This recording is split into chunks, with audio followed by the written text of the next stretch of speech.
Everybody, it's Erica from In the Company of Cards. I said I would try to hop on this weekend, and so here I am. I'm still a little jet lagged, loopy from all of the readings that I did on Friday. I'll talk about that a little bit more at the end of the video. So if I seem a little subdued, it's just because I'm tired from that.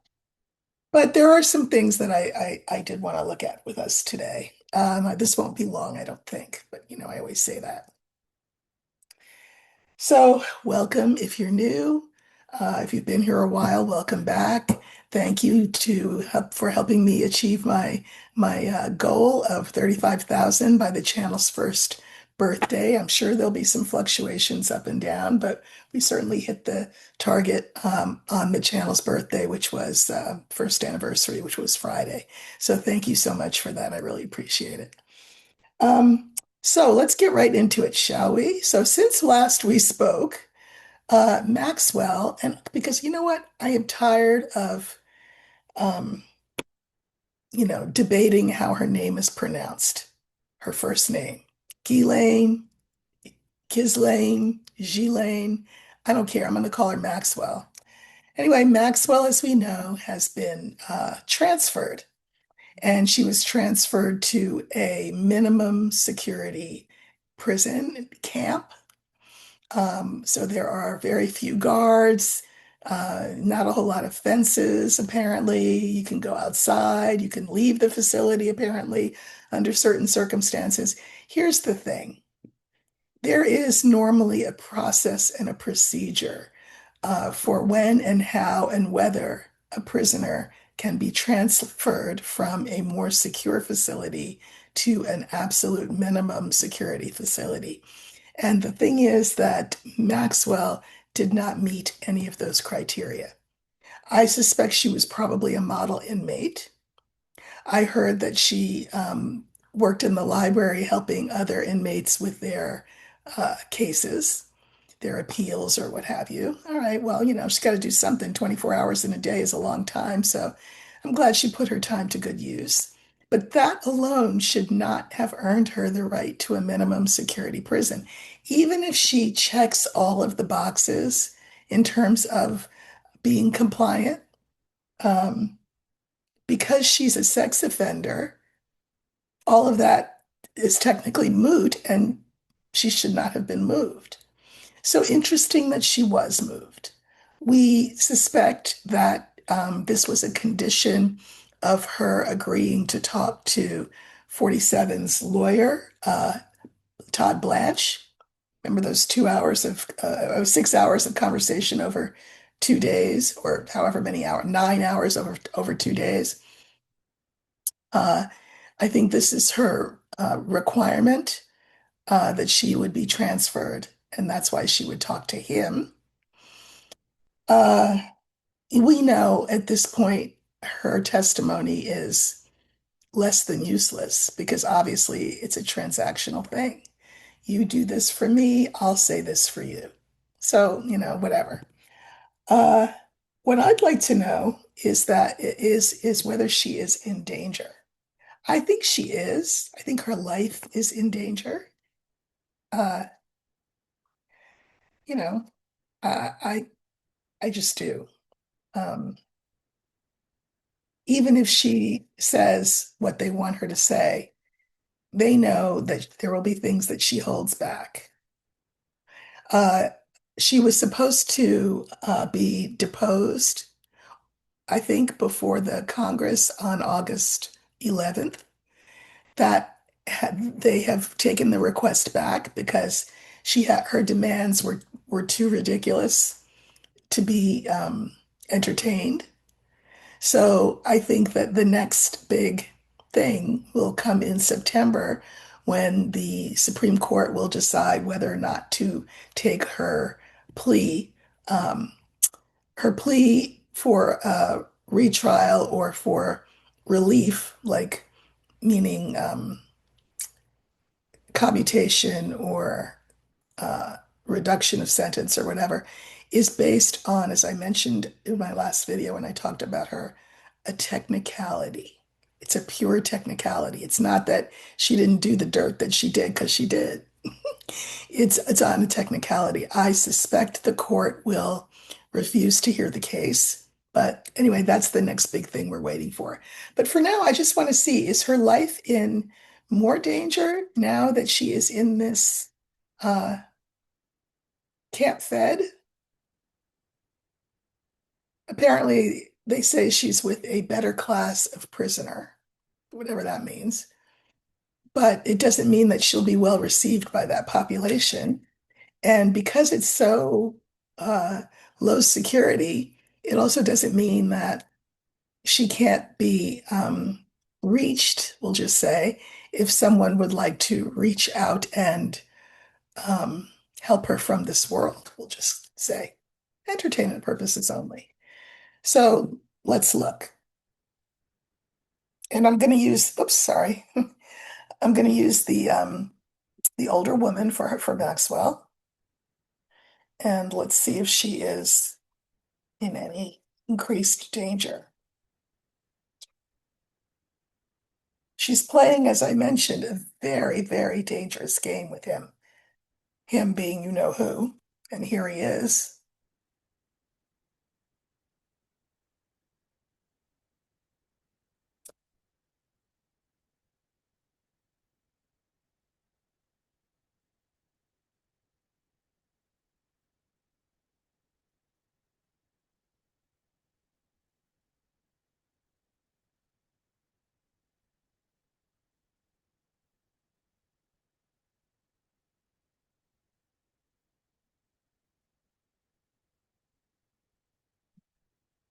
So remember, the question is she in danger?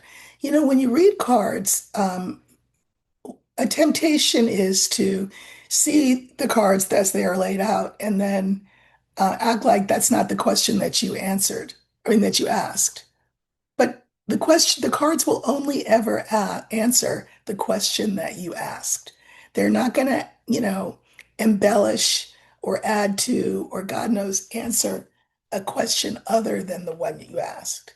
So it's very important to sort of stay in your lane. I asked if she was in danger or if she was safe, if you want to put it that way. So our line of five is the house. That's my card for 47, one of them. This is the card for Maxwell. We have the tree and we have the bouquet. So, first thing I will say is that her housing situation, where she's located, it has changed, right? She was given a gift. I can mirror these two cards. So, by agreeing to talk to Blanche, she was rewarded with a new place of residence. 47 is the second card, and I can mirror that with the tree. The tree is the card for health in all forms, mental, emotional, spiritual, physical health. So it's interesting. And of course, she's the card in the middle. So I decided I would just pull clarifiers um, on her, on the tree, and on the bouquet. So the clarifiers for Maxwell are dog, box, and ring. It's very clear that she has entered into and will continue to enter into sort of contractual conversations with the DOJ, right? This is very transactional. This is the card for things that are transactional. It's the card for a contract. And I am always, always interested. This is Maxwell. When these two cards come together, you will hear me say many times, if you were to go to the pound to find a new pet and they offered you a dog or a fox, I'm assuming most of us would pick the dog. But sometimes the dog and the fox are hard to differentiate one from the other. And so I'm going to say that while it looks like it was a friendly move, and on the face of it, how could it be interpreted other than as a friendly move to move her to a minimum security prison camp fed experience? But I think it's a gift that's wrapped up in you know, in a cyanide laced bow. I think she's in more danger than she was, partly because, again, she's playing with fire. I mean, Ivana ended up falling down a staircase that she never used in her apartment, an older woman walking down a spiral staircase.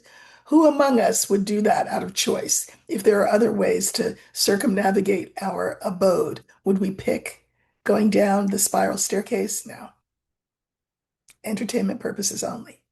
Epstein, I mean, there continues to be all kinds of suspicion around his demise. So I think Ghislaine is playing with fire.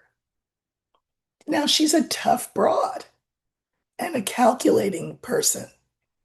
So,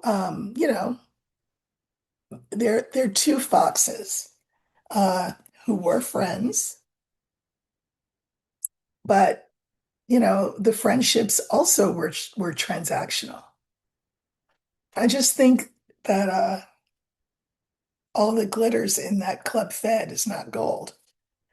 Now, we have the card for health. We're talking about Ghislaine Maxwell's health. Clarifiers are the coffin, the ship, and the clover. When I see this coffin and the ship together, granted, it's not the lily. If I saw the coffin and the lily, I would say, you know, hope she's picked out the coffin because it's coming fast. But it's the ship that I have here. But I still think she's in danger of this. And I don't think it will take very long. I don't think this is years in the future. I think that once she has given whatever it is he needs her to give, said whatever he needs her to say, if she persists in playing games uh, and holding back and implying that there's more where that came from now, because now there's speculation that that salacious birthday card thing was leaked by the by the by the Maxwell family. I mean, that was a shot across the bow that really scared him. So I think she's in danger. I think these cards indicate that. Now, here is this gift that she was given, which is this new housing situation now in South Texas. But the clarifiers are interesting. They are the mice, the moon, and the fish. I think that she will find this gift, this new situation, not all it's cracked up to be. I think she will meet people who have access to her, meaning other incarcerated women who are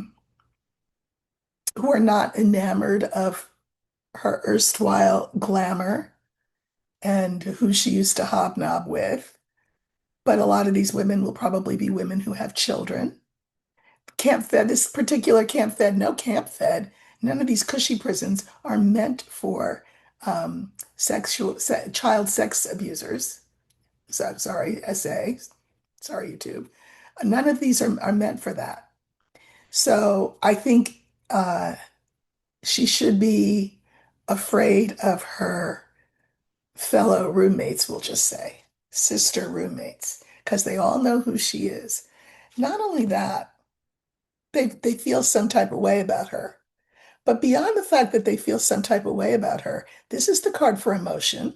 So they do feel some type of way about her, but this is also the card for money. So I don't know, for a certain amount of money in your commissary every month, could you arrange a slip and fall for her in the shower in her new housing unit? I just think she's in a lot of danger. I don't think she's unaware of that. Again, she's a very slick, savvy customer. And I think she has just decided that it was a risk worth taking to be out of the hell of the Tallahassee federal prison that she was in. And I also think that she thinks that this move to this minimum security club fed is just step one, reward number one in what will accrue to her if she plays her cards right with 47. But I don't know. When, you know, Ivana said in an interview once, Ivana, the wife, the first wife, she said, Donald can be so charming and so wonderful, but she said, if you cross him, you're dead. I mean, clearly, she meant that literally.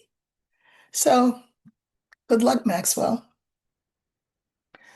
Okay, the next question is also to do with this case, this whole situation. I'm just curious, there's so many deflections and attempts at, um, you know, um, sort of deflecting people's attention from the Epstein matter, whether it's, we're going to prosecute Obama for treason, we're going to go after now it's Jack Smith. All of these are distractions.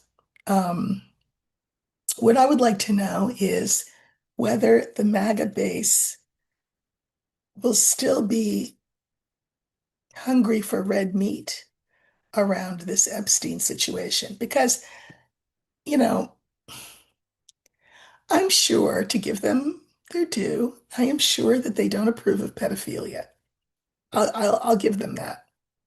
But I also think that the pedophilia issue was a ruse, a smokescreen for a lot of them to support him and his racist, misogynistic, xenophobic um, ideals. You know, they'll couch it in, we want to catch pedophiles, but I mean, like I keep saying, who didn't know that this thing was going on? Who didn't know how Epstein and Trump were conducting themselves at Mar-a-Lago and the Epstein Island with the beauty pageants and all of that? Who hasn't known that for years? We've all known it for years. So I would just like to know if any of these distraction techniques are going to work, or if MAGA is still going to be like a dog with a bone in regard to this Epstein matter. So I think for MAGA, I will use birds because, they talk a lot and uh, birds is a good card for them. Okay. So remember the question. The question is, will MAGA stay wedded to the Epstein controversy, or will they move on and throw their support again behind 47? All right, so we're looking for the birds, and that will stand for MAGA.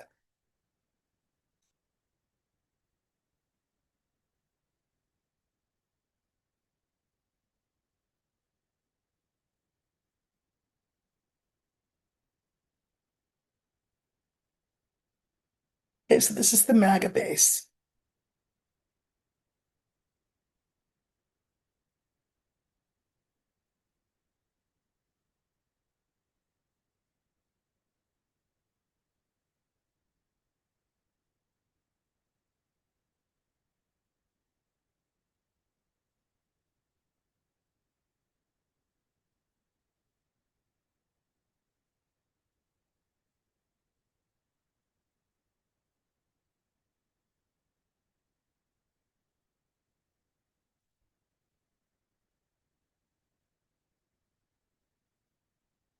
Okay, so our line of five is the mountain, the dog, the MAGA base, which is birds, the lily, and again, he certainly comes when he's summoned, right?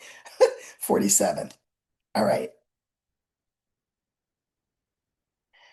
I think that for the time being, this has given the base pause to question their loyalty to him. They've had to stop at this mountain and say, wait a minute, something's not right. Wait a minute. Um, the thing is, They are very loyal. And it's not that they don't think he's a pedophile. It's that, again, he gives them permission to listen to their worst angels, their most evil desires.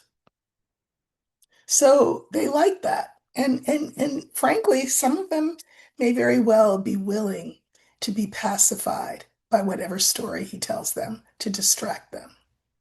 So we are not out of the woods yet. It will not yet be this, kumbaya homecoming for the MAGA base because they are who they always were. Okay, I drew clarifiers on the birds, which is the base, and I got the ship, the house, and the tree. I don't know. I feel like they may return to him because to not do that, I think psychologically, a lot of them cannot handle what the alternative might be. So they will believe whatever cockamamie story he comes up with as to why he is the lead actor in the Epstein files, such as they are. Whatever story they hear, and he digs himself a deeper and deeper hole every time he opens his mouth, but I do think they will return to him. A lot of them will. Uh, they will return because this is a card for Lily, and Lily here in this case is sort of choosing to be pacified by his BS. And the clarifiers are the bouquet, the fish, and the garden. I think that one of the things that he's going to do you remember back during COVID when we were going to get checks and then we had to wait for the checks and we had to wait for the checks because he wanted to be the one to sign them, with his big hand. Because God forbid anybody get it twisted. He wanted people to know he gave them that rebate money or that stimulus money. I think stimulus money will be coming because he's going to have to do something to make up for the tariffs that are being pickpocketed from us, the taxpayer. So there'll be some kind of um, carrot dangled in front of people. I think it's financial. And they'll say, well, Uncle Joe never gave me a rebate check, a stimulus check. So I'm going to stick with my guy because he's a racist and a misogynist, just like I am. And so he's a diddler, whatever you want to call it. So am I. I mean, you know what I mean? I think that's what they're going to say. So am I. So I'll let it go. Um, Here he is. Clarifiers are the scythe, the heart, and the scale. I think that here he is, and they will make a cost benefit analysis regarding him, and then they will make a decision to be faithful to him. So the show's not over, folks. Um, I can mirror this last card. This is the cost benefit analysis card to just stay with him longer, just to stay with him. This can shift if there's more egregious information that comes out, but I mean, I don't know how much worse things can need to get before those people's heads are permanently turned away from him. Again, it's because they use this pedophile thing it's like a costume that they wear. I don't really think they care about children, young women, girls that they call underage women, which is so stupid. Girls, children. I don't think they care about them. I think it's a smokescreen so that they can back somebody up who is as awful a human being as 47 is. Entertainment purposes only, you two. And allegedly. Okay. So I don't think there will be any easy or quick turning of the page in terms of their loyalty. I will look at Trump's health. I think it's really going downhill. I already did a look at it, if you recall, back in the end of July, I looked week by week at August. So once we get towards the end of August, I will look again. But I think you will see during the month of August, you will see his physical decline become more and more obvious. Okay. Um, I was going to talk about the Musk retweet.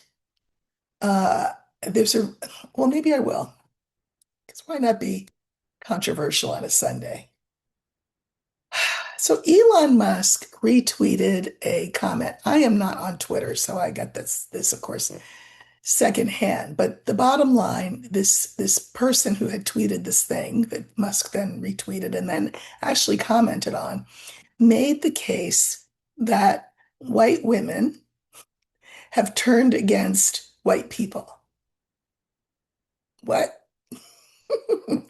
Now, what is he referring to? He's referring to, I don't know, people like probably a lot of my viewers who thought about things one way and now are starting to think about things another way, who feel like they've had wool pulled over their eyes and they're now moving that away and understanding, a lot more about this country than they used to. So anyway, the tweets said that white women were against white people, and then further, I'm trying to do this in a very YouTube friendly way. There was sort of a veiled threat.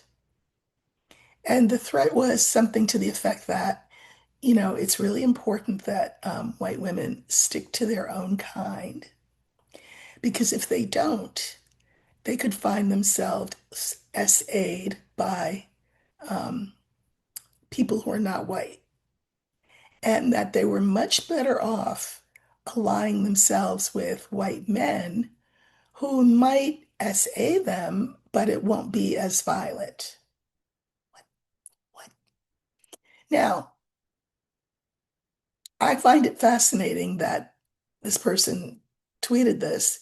Even more interesting that Musk, the incel, I mean, he's an incel because you know that there are test tubes involved in all those children that he's got. But anyway, he's got that incel mindset. And I have said for years, and the reason I say for years is that, uh, I had a father who was white and was very involved in the civil rights movement with Dr. King.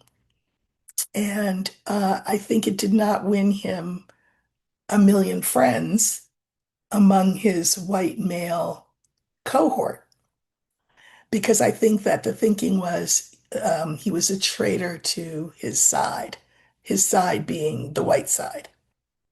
And so I have always said that anyone who opens their eyes, who becomes woke, which is why 47 made sure to try to make woke a bad word. It's not a bad word. But anyone who wakes up to the reality of things in this country and then has the temerity to speak on it is perceived as a traitor to the race. And I would like to know what people are thinking about that tweet. I mean, nobody likes Musk as it is, right? Um, I'm sure the incel population thought the tweet was terrific. I would like to know how will this affect the thinking of white women? Because I mean, it could work in two different ways. One way would be, oh, okay, that's just ridiculous. And now I'm all the more going to stay awake. I'm going to get toothpicks to hold open my eyelids if I have to. I am not going to sleep again because this is disgusting. Or what could happen is what has happened since time immemorial. White women could say, oh, I really do need to think about what side my bread might be buttered on. And maybe it's not that great to be perceived as a turncoat against my kind being white people. Maybe I should tone down what I say. Maybe I should, go back to the way that I was. etc. Now, I know this is a controversial subject that I'm talking about, and isn't that why we're here to talk about hard things? So if it's offensive to you, well, okay, that's your choice. I hope it's not. I hope you find it really interesting. As you think about if you're white, as you think about yourself, your relationships with your family members, your relationships with your friend circle, what was that threat all about? I encourage you to go look for the tweet. It's all over the place. You can find it anywhere. If you're on Twitter, of course, you can find it easily. I just want to know what is the buzz amongst, I'm going to say, white women. And I understand that white women are not a monolithic group, although sometimes they can be, just like Black people are not a monolithic group. Black women are not a monolithic group, except sometimes we can be when the 92% makes a difference or could have made a difference, if you know what I mean. Controversy on a Sunday. I don't know. Maybe I shouldn't be doing this, but here I am. I would like to know what is the general consensus around that tweet and Musk's retweeting of it, that white women need to basically come home to the fold or risk being seen as traitors to the to the group. Now, you know how I always check the bottom of the deck to see if the card that I'm looking for is there, and it is there because I want to know what's the talk, what's the buzz about this. So because it shows up as the last card, it's going to have to be the last card in the line, which means I'm going to pull the four before it to give us our line of five. Okay. So it's the last card. Okay. So we have the fox, we have the rider, we have the dog, the mountain, and the birds. Here's what I think. I think that there are women who will read that tweet and Musk's reply and see it in black and white, the case that he's making, that white men, by the way, have made since time immemorial. Certainly from plantation days onward to white women, the argument that they've made to white women. And I think that there will be white women who say, I've been had, took, run amok, led astray, played. I can mirror this with what our last card is, which was supposed to be the card in the middle, but it didn't work out that way. I think that will be the buzz. Like, is that really what you think of white women, white men? That we also are chattel, and that if we step out of line, we run all kinds of risks from you and from the men of color that you're threatening will essay us, and that you'll essay us in a nicer way. So we should go along with the program. I think people are going to feel really, women are going to feel really some type of way about this. Not good. They will have gotten the message. But what's so interesting is that the card in the middle is the dog. The temptation will be to say things like, well, that's not any men that I know who would say that.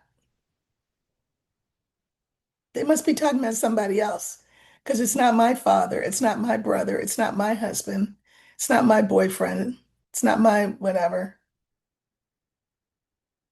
And so I actually think that something that is pretty typical will happen and that white women won't talk about it amongst themselves in the way that they should. So, you know, and the message, this ugly, ugly message, right, that came from this tweet that was seconded by Musk will be kind of blocked instead of being a conversation revolution catalyst.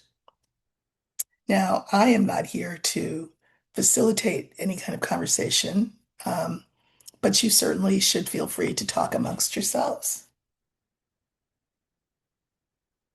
All right, I'll leave that there. Might be something you want to rewatch if it didn't get through the first time. I mean, and look for the tweet because it was really interesting. Okay. President Lula of Brazil, who is a leftist president, he succeeded Bolsonaro, who is a friend of you know who's. And so you know who has said to Bolsonaro to Lula, one of the conditions for you to get good tariff terms from the US is that you have to let Bolsonaro, my buddy, my pal, my friend, out of jail. And Lula's like, wait, what? No, that's not how this works. That's not how any of this works. Did you ever hear of the rule of law? So Lula is one of the few leaders who is not sort of smiling and going like this behind Trump's back. Do you remember this from when we were kids, meaning that somebody was a little bit not wrapped too tight? He's not doing that. He is coming right out and saying Brazil will not be bullied. I would like to know whether his stance will encourage other countries to do the same. There's a lot of countries and there's a lot of ways that you can deal with a narcissist. I think a lot of countries have said, we'll just flatter him and nod and smile, and maybe we can get over on him. Maybe he'll lower the rates of the tariffs against us or whatever it is. But Lula is not doing that. He is coming mano a mano, which means hand to hand, against 47. And I'd like to know what will be the result of that in a larger world um, framework. So I think I'm going to use the bear for Lula because it was a boss move to step to 47. And I'd like to know, how will this boss move, um, what will be the consequences of this boss move? I mean, one consequence, of course, is they put some huge tariff number on Brazil. But I mean, you knew he was going to do that. What will be the result of Lula, president of Brazil, stepping to 47? So we're going to use the bear for Lula. Because, sometimes they say the only way to deal with a bully is to be a bully back.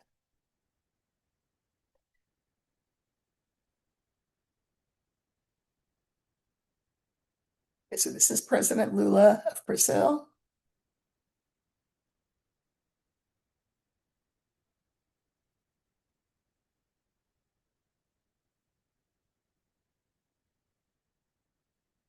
Okay, and the cards are the dog. The dog's getting a big workout today.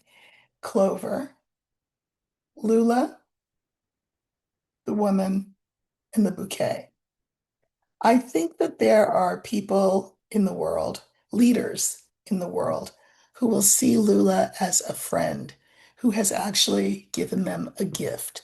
And the gift is modeling behavior that more countries need to employ in in terms of how they deal with you know who. So I think people are loving that he did this. I think they think it's great. And this is the card for countries who have felt sort of cowed or felt like they had to acquiesce to him, meaning you know who. But I think Lula's attitude and his words are like an injection of iron in the blood of his allies. Uh, I think it was a really good thing for him to have done, and is a model for how other countries should consider dealing with him with 47. All right. I wanted to look at a couple more things. One is, how's Putin doing? Haven't heard much from him lately. Uh, I just want to know, how's his health? How's his mood? How's he doing? I think that 47 interestingly, is less intimidated by Putin than he has been in years past. We also know, of course, he's mad that he couldn't uh, strong arm Putin into doing what he wanted him to do in regard to Ukraine so that he could get his peace prize. So how's Putin doing? So we will look for the older man, and this time it will not be 47 that it stands for. It stands for Putin. No, you know what? We're going to use the bear again. Because the bear, a lot of times, for a lot of readers, is the card for Russia. So we're going to use the bear for Putin, and we just want to know how he's doing. In the previous reading just now that I did on Lula, Lula's actions are bear boss moves, stepping to 47. But here it's different. The energy of the card has taken off that costume and has put on the costume of Putin. Okay.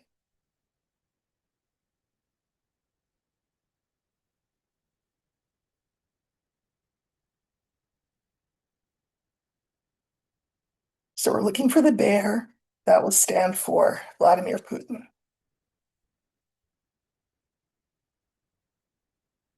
Here he is.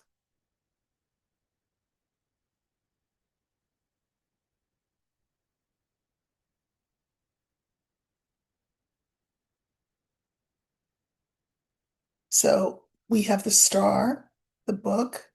Here's Putin, 47, and the tower. So here's what I think. I think Putin doesn't know what end is up. When it comes to him thinking about the future, both of his country and of his own personal self, he doesn't have a clue what moves to make right now. He really is between a rock and a hard place. He doesn't know what his erstwhile admirer slash friend 47 is going to do. And I think moving forward in the future, Putin will find himself outcast and alone and isolated and, dare I say, exiled. I think he will end up being exiled by his own country. I'm just going to pull a clarifier on that.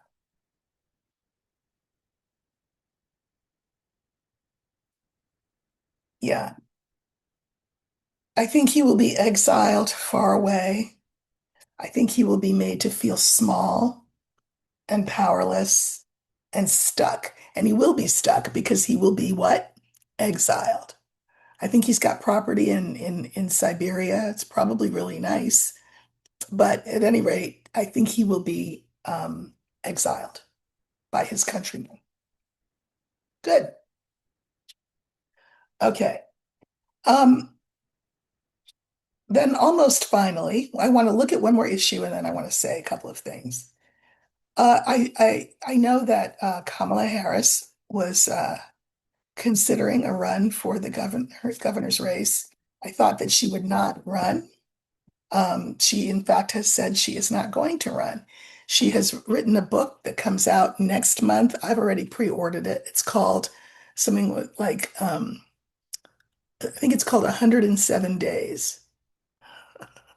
Why would she name it 107 Days? Because 107 days was the amount of time she had to to build up a campaign, run a campaign against 47 because Uncle Joe couldn't leave the stage. But anyway, so there's been a lot of speculation that she was going to run for governor. She decided not to, and Colbert asked her why, and she said that from her perspective, the system is broken. Government is a broken institution. And Colbert said something that I thought was really interesting. He said, "Oh, hearing that from you gives me chills." And I thought, what? Like, didn't you know this? The government is broken. Haven't we had evidence of it all around us like forever? Um, I have seen other readers say things like, you know, 47's going to be hauled out from behind the Resolute desk and Kamala's going to take her rightful place, and that the reason that she's not running for governor is that she knows that she will be instituted as president once 47 is dragged off. I don't think so. I don't think so. I think her decision is part of this big Pluto and Aquarius energy, which means that everything is going to fall apart. And then we as a country have decisions to make about what it is we want to build in its stead. Harris said she didn't want to have a transactional relationship with people. She wants to, transactional means I'll listen to you if you vote for me, or I'll listen to you in return for you promising that you'll vote for me. She said she doesn't want that kind of relationship with people. She wants to hear what they have to say, what they'd like in terms of government, and that working from the inside, which has been her modus operandi her entire professional life. She said, I had to justify myself to my family for why I was going into public service this way in the first place. And she said the argument that I would make would be, isn't it better to work from the inside?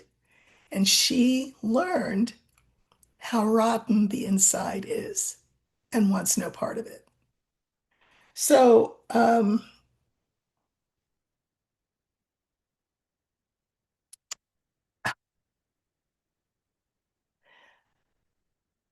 people are still wanting her to save us. I think that going on Colbert and I think also writing that book was her attempt to help do that. But she's not Mammy. She, she's not Jesus Christ. She's not Martin Luther King. We have to save ourselves.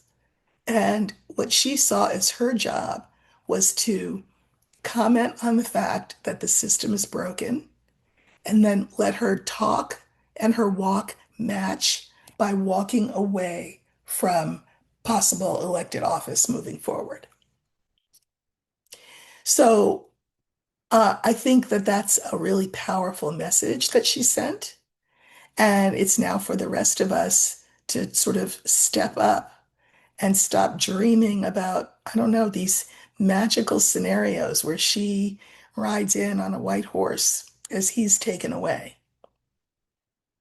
And that we step up and we really ask the serious question, what does a more perfect union look like for us? Because we don't have it right now on any level. So I guess what I want to do is look at Harris's announcement and look at what the effect of it will be on the population. As well, the book. What will her message through what she said on Colbert and what she wrote in the book, will it move the needle, and what way will it move the needle? So I think I'm going to use the rider because the rider is the message. And so what difference will Harris's message to us about the brokenness of our system, um, what message will that convey and what will happen as a result of that, if anything?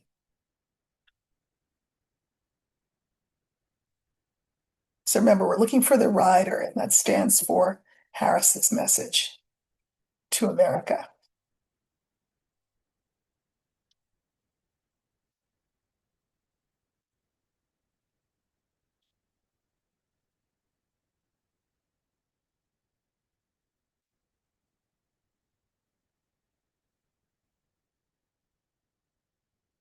Okay, Harris's message.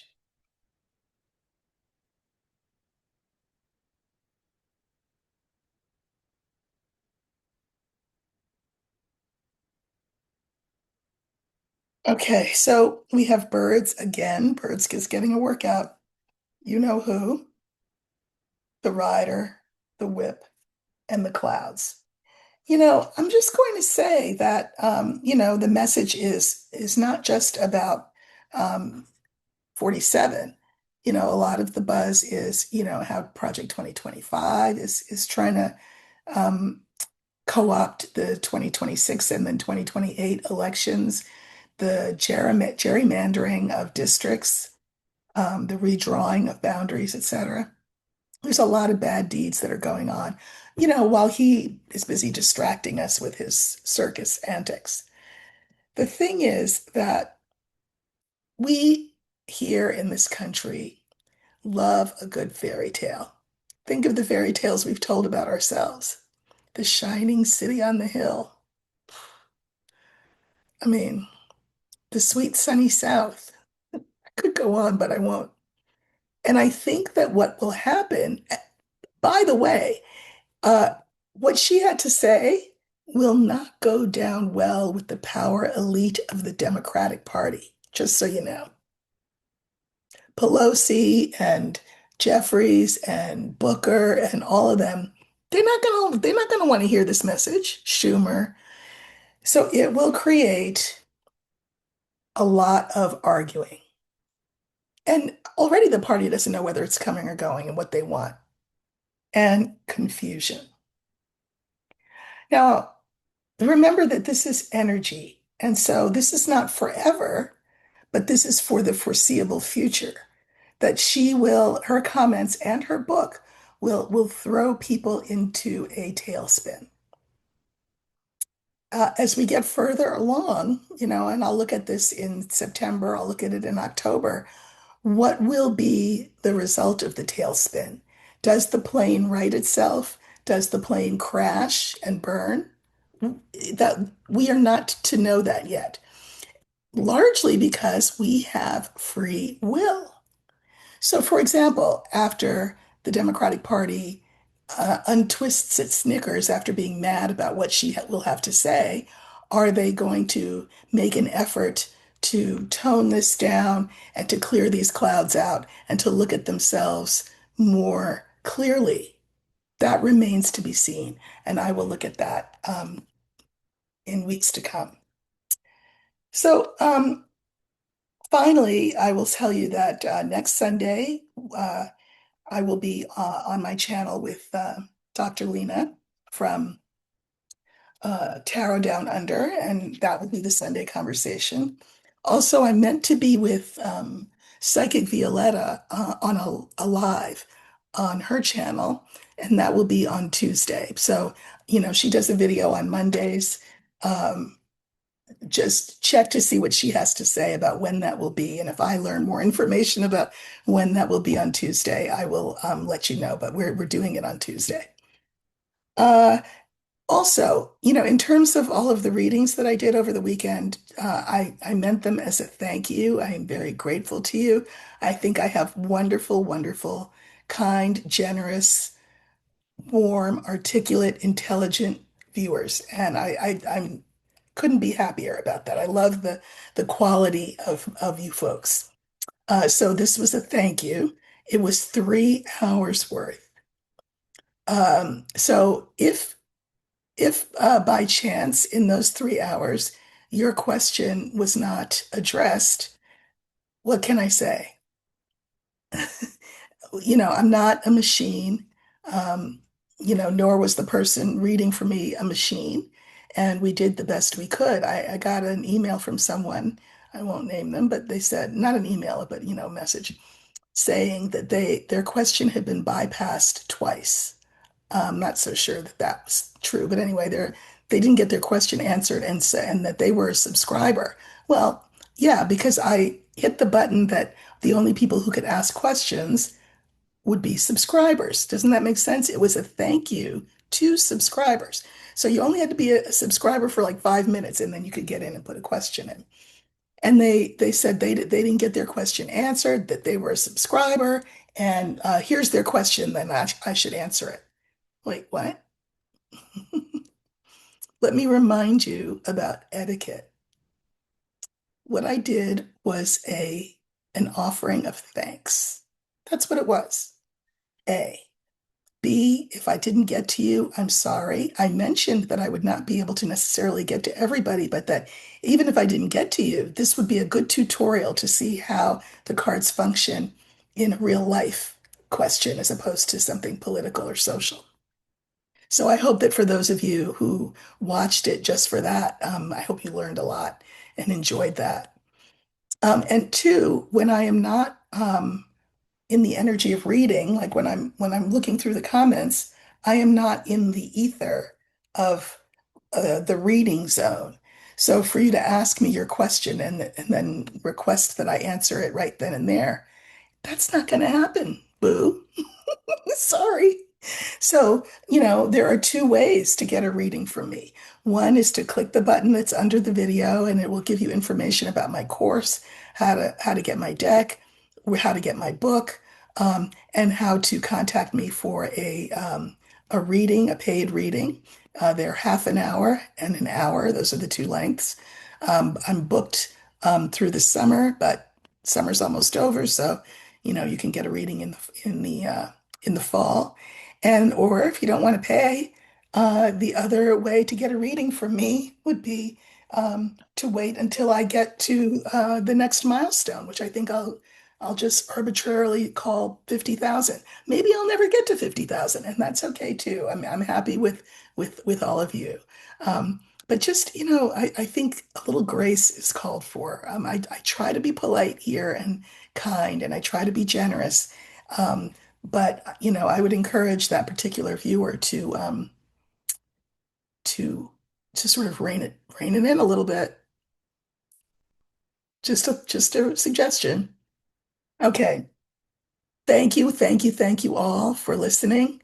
Thank you for liking, sharing, subscribing. Hit the notification button so you know when I'm going on. As I mentioned in the last time I did a video here, not the readings, but before that, I said that I was going to commit to being here this next year 3 times a week, and that will be Monday, Wednesday, and Friday and occasional Sundays. So this week you'll see me tomorrow, Wednesday, and Friday, and then you'll see me again with Lena on Sunday, and again on Tuesday with Violetta on her channel. And I will be writing on Substack on Thursdays. So thank you to all of you who are following me there on Substack and reading my work. Really appreciate it. We are family, and most of the time, I think we do pretty well with each other. So thanks a lot, and I'll see you tomorrow. Take care.